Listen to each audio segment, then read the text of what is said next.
8th of March 2023, I would like to wish a happy Women's Day to the strong, intelligent and simply wonderful women around the globe.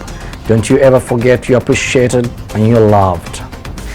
Now, thank you for tuning into your number one station for news and updates, and these are the stories that are making our headlines tonight. Somali politicians warn against illegal extension of legislative and presidential terms. Puntland State executes 13 offenders. Somalia lower house to pass Counter-Terrorism Act.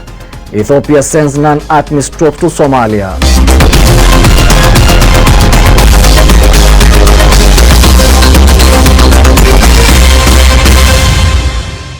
Glad to have you back. Now let's delve into a full bulletin.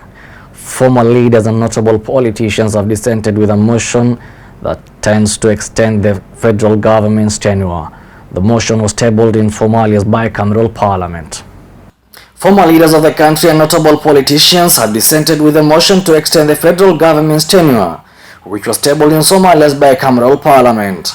They expressed concern in a joint statement released on Wednesday that an illegal extension of the mandates. The statement signed by Sheikh Sharif Sheikh Ahmed Hassan Ali Khair, Omar Abdirashid Sharmake, Abdiwali Muhammad Ali Gas, a former parliament speaker Sharif Hassan and lawmaker Abdul Qadir Soble, stated that it's regrettable that the federal parliament leadership has taken a conspiratorial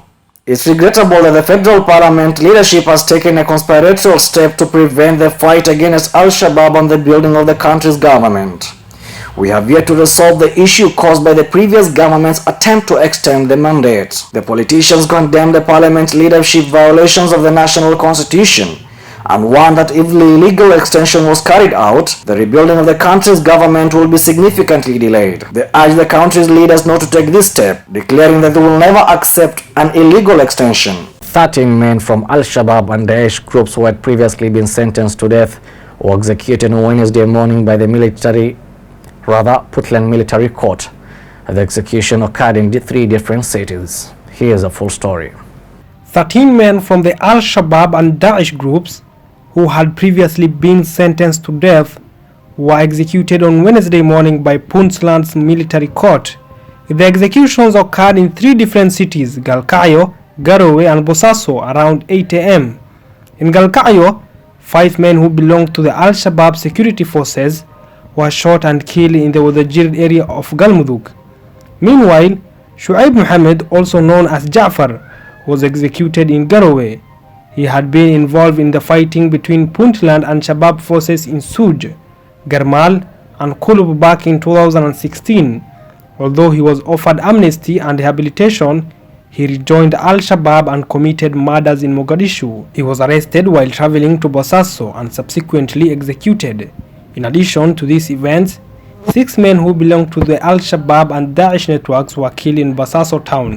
Hundreds of Ethiopian troops who are not part of ATMIS crossed the Somalia border just days after the Somali authorities confirmed that the Ethiopian-Kenyan armies will be partaking in a new offensive against the Al-Shabaab insurgency. Locals have reported that hundreds of non-ATMIS Ethiopian troops crossed the border into Somalia on Wednesday, days after Somali authorities confirmed that Ethiopian Kenyan armies will be participating in a new offensive against the Al-Shabaab militants. The report comes a day after the insurgents stormed a military base for US-trained troops and regional forces, set to take part in the upcoming military operations in the middle and lower Juba regions. Rebels released images purporting to show dead bodies of soldiers, prisoners and military vehicles they said during the raid. Somali National Security Advisor Hussein Sheikh Ali said last week fresh non-ATMIS Kenyan, Ethiopian and Djiboutian troops will enter the country within weeks to participate in military operations aimed at retaking vast swathes of territory currently held by the Al-Qaeda affiliate. Somalia has been grappling with chronic insecurity for years, with Al-Shabaab Islamists being one of the main threats to the country's stability. The militants have increased their attacks since President Hassan Sheikh Mohamud took office last May and vowed an all-out war against Al-Shabaab. The group has been fighting in the Horn of Africa nation, targeting Somali government officials and African Union peacekeepers since 2007. In October, twin car bombings by Al-Shabaab in the capital took life of more than 100 people and wounded more than 300 others. The Counter-Terrorism Act was passed by the Lower House 6 years after it was first introduced, in a broad move to empower the government to combat terrorism. The lower house has today passed the Counter-Terrorism Act in a sweeping move to empower the government to fight terrorism about 6 years after the bill was first introduced. The Ministry of Security tabled the bill before the lower house on August 30th, 2017, came for the first time reading on November 22nd for the same year. The passage of the bill today by lower house follows concerted efforts by Villa Somalia to seek legal frameworks to fight Al-Shabaab and other terrorist groups in the country. President Hassan Sheikh Mohamud has in the recent past urged Parliament to expedite the passage of laws to enable his government to win the war against terrorism. The bill will now move to the Senate, which will either approve as it is, propose amendments, and eventually transmit it to the President for signing. Another related bill for passage today is the Data Protection Act, which among other empowers the government to track terror financing and legally acquire information necessary to fight terrorism. The lower house has also passed the Environment Protection Act. Thank you for staying with us. That's all we had prepared for you tonight from our desk here in Mogadishu. I would like to thank all the Dalsan media fraternity for partaking in this news bulletin. Have yourself a lovely night.